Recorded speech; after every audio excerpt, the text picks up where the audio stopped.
Good morning. It is 6:31 a.m. on Friday, June 14th, 2019. I'm Christiana Ellis and I just got up. This is 5 more minutes.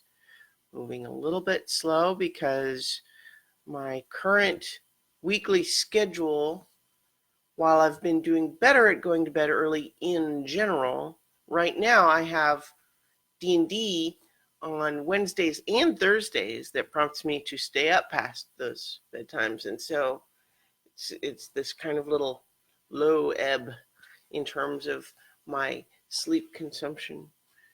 So I think, although there's talk of possibly, I can't, blah, blah, blah, blah, blah. Gibberish. Okay, there's talk of possibly moving my So Many Levels campaign to Tuesdays instead of Wednesdays. We're discussing that, trying to figure out what schedule is going to be best for everyone. So, gosh, my brain is, still just spinning up this morning. Not quite there yet. Excuse me. Also got a little bit of a frog in my throat, I guess. But the other thing that is of note is that a new game just came out for the Switch. I keep wanting to say the Wii U still. Nintendo Switch.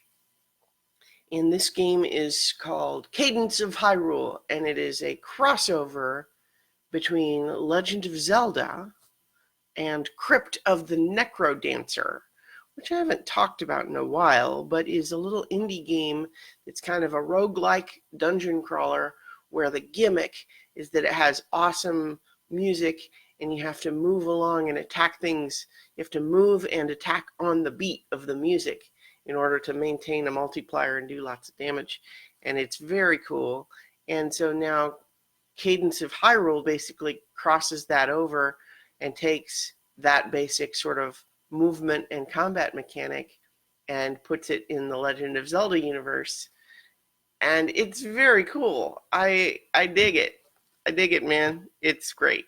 I only played it just a little bit yesterday, but I did stream it. So if you want to go check out my Twitch stream at twitch.tv/Christiana Ellis, that's where you can find all of that.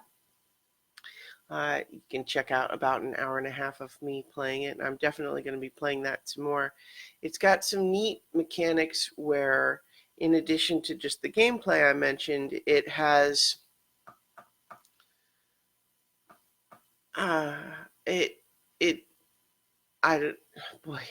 my brain is just not completely awake yet this morning.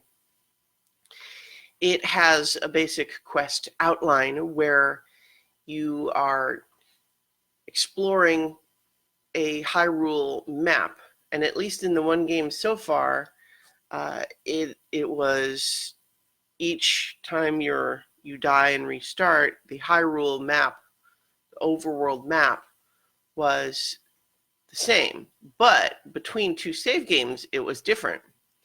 And also, even within the one save game, every time you go down into a dungeon, the dungeon is different. It changes. It's very cool.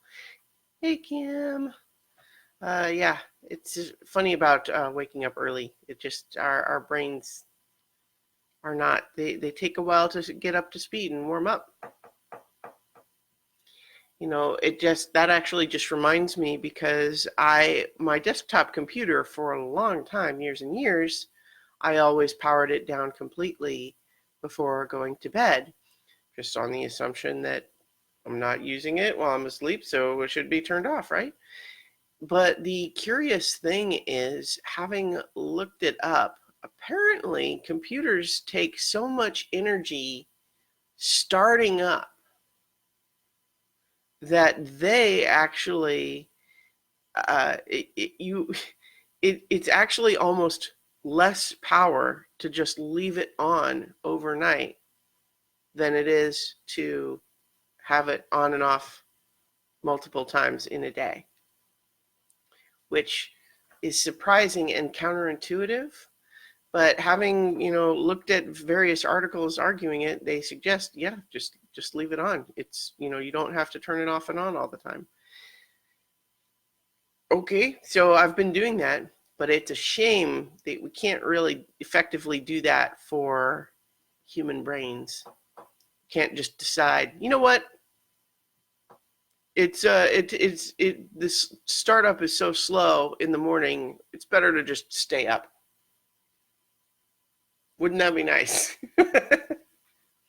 Except apparently, I'm told that causes problems eventually.